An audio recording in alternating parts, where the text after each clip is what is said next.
कोल्हापुरातील शनिवार पेठेतील प्राचीन खोलखंडोबा मंदिर परिसरातील जागा आणि वादग्रस्त बांधकाम प्रकरण सध्या न्यायप्रविष्ट आहे। या प्रकरणाची सुनावणी 4 जुलै रोजी राज्याचे महसूल मंत्री चंद्रशेखर बावनकुळे यांच्या समोर झाली। या सुनावणीवेळी महसूल मंत्र्यांनी बांधकाम थांबवण्याचे आदेश दिलेत। खोलखंडोबा बचाव समितीचे दीपक देसाई यांनी ही माहिती दिली। 4 जुलै रोजी महसूल मंत्री बावनकुळे यांनी एक ऑर्डर काढलेली आहे। खोलखंडोबा शनी मंदिर परिसरात जे वादग्रस्त बांधकाम सुरू आहे हे तात्काळ बंद करावे अशा पद्धतीची जी ऑर्डर आहे।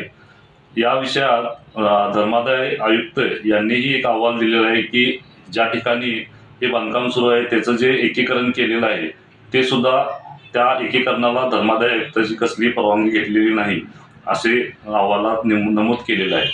याचबरोबर महानगरपालिकेने जी परवानगी या बांधकाम व्यावसायिकाला दिलेली आहे ती 3 मजल्याची दिलेली असताना तिथं 7 ते 8 मजली इमारत उभी केलेली आहे।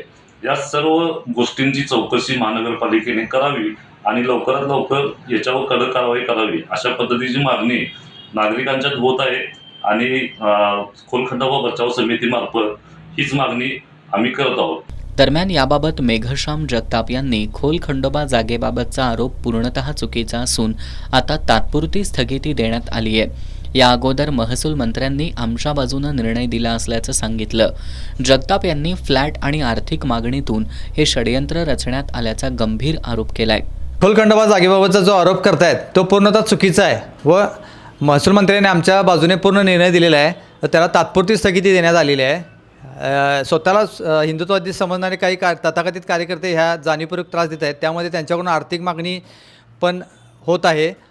त्यामध्ये एकूण 20 फ्लॅटहून जास्त फ्लॅट होण्याची शक्यता असल्याने त्यातले काही तथाकथित हिंदुत्ववादी समजणारे त्या फ्लॅटची देखील मागणी करत आहेत।